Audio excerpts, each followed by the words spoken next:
Ay kita. Mars, ready ka na ba? Oy! Okay. Ikaw, ready ka na ba? Wala kang pagbabago. Sa pag-intro natin. Ay, ako! Sa pagpasok ng 2016, Year of the Monkey rin po ngayon. Ano-ano nga ba ang mga katangian ng mga unggoy? Yan po ang inalam ngayon ni Love mula sa isang pasyalan sa Malabon. Good morning, Love! Si Susie ready na sa Ay! Ay, teka lang, babalikan natin si Ay, Love. sige. Mukhang yung monkey tulog. Wag na, Year of the Pig na muna tayo dito. Year of the Pig. Ayun, nagising na. Mapagpanggap itong baboy na to, maayos siya sa panlabas, Ano pero ba? ang kalooban. Alam mo, ito ang tingin ko, wala na Ang magiging kalooban. kinabukasan. Ito? Tapos na kinabukasan. Wala na yan, wala na. Magbabalik ko. Okay na kay Love. Love, kamusta? Nagising din yung monkey. Eto na nga!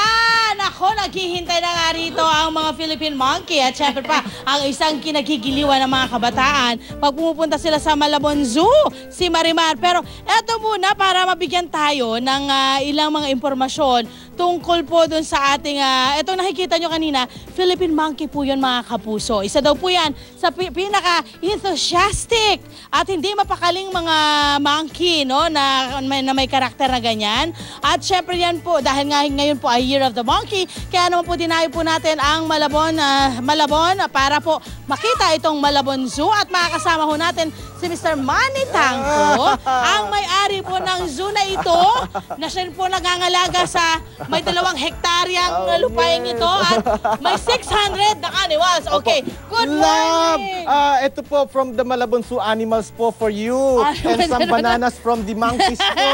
Happy New Year po. Ilagay po natin muna dito, sir. Okay, good morning. At kung hindi nyo po natatanong, happy birthday lang po ni sir, no? May 25 years na po kayo nag-aalaga. Opo. Kumusta po ang karakter ng mga monkeys natin? Lalo na po yung Philippine monkey. Before that po, Ma'am Love, thank you for being the first visitor of the Malabon Zoo and Aquarium po. Ang unang hirit, we love you po. And Love has been giving us lots of loves and laughter po na yun sa first day ng year po.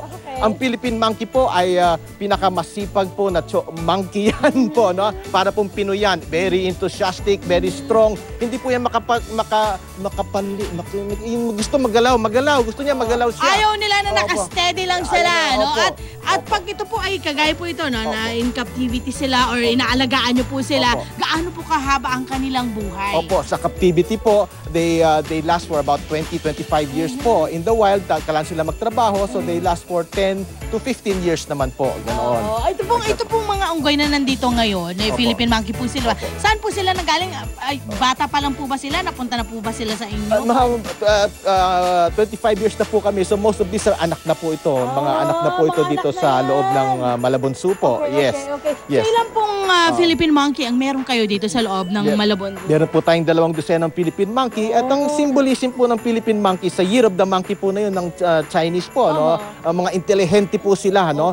So this coming election year po, make sure maging matalino po ang pagboto natin sa mga politiko na pro-environment po. Ganoon po. Yes. Tama. Eto naman, sa tabi natin ngayon, Sir Manny, ay ang inyong inaalagaan at ang kanyang room ay air-condition pa. Social, si Marimar na 13 taong gulang na female orangutan, mga kapuso. Isa po siyang uri ng ape at malapit po sa mga mag-anak po yan ng monkeys. Tingnan nyo, sobrang mapaglaro po siya, no?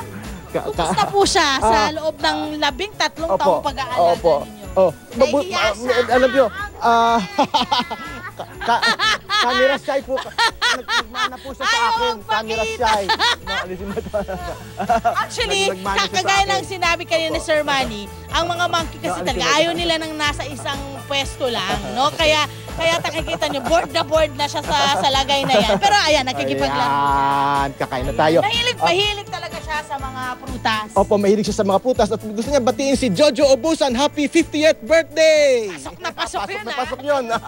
Ayan. Natural lang po ba sa kanya ang pagiging mabait, ganyan, mapaglaro at para pati mga bata nakikita niyo naman ho ay dikit na dikit sa kanya. Opo, buhat po kasi nang pinanganak siya, dito na po siya nakatira sa aking bedroom. Kaya sanay siya sa tao at ang mga anak ko po naging nahawa sa kanya na sila po naging unggoy, ang naging tao po si Marimar. Opo, ayan. Maya-maya, maraming salamat. Maya-maya lamang papakilala pa ho namin sa inyo ng gusto si Marimar. At nako, doon po sa mga magpupunta rito, 8 AM hanggang 5 PM po ang kanilang bukas mula Lunes hanggang Linggo na meron pong 150 pesos na entrance fee. Yan muna ang update tayo mula rito. Balik po muna tayo. Magbabalik po pala ang unang hirito kay Ngales. Ayun,